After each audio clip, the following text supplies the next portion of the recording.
In today's video, I'm going to teach you how to add link on Smallpdf file. We'll take a PDF, convert it to Word using Smallpdf, add link-ready text in Word, and then export it back to a PDF so your links are preserved and clickable.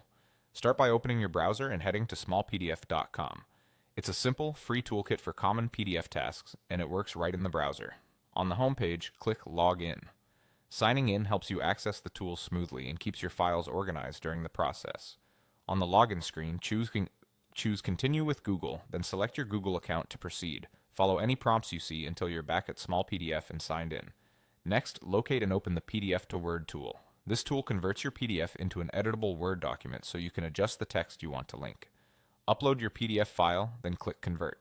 Smallpdf will process the document. The time it takes depends on your file size and the complexity of the layout. For best results, use a PDF with selectable text.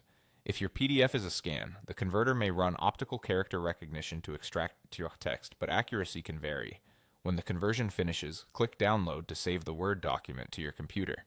Now switch to Microsoft Word on the web and click Upload to bring that Word file into your workspace. Once it's open, find the exact text you want to turn into a link and edit it as needed. A simple way to ensure Word recognizes it as a link is to type or paste the full web address, including HTTP or HTTPS. Word typically auto-detects that and turns it into a clickable hyperlink. You can also format the text so it stands out, like using a contrasting color or underline to make it obvious to readers. When you're happy with the text, go to File in Word, choose Export, then select Export to PDF.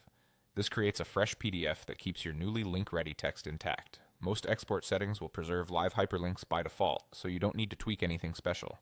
Save the exported PDF to a convenient location. And that's it. You visited Smallpdf, logged in, converted your PDF to Word, edited the text you want to link in Word, and exported it back to a PDF with your link-ready content preserved. If you found this helpful, follow the same process anytime you need to update links in a PDF quickly and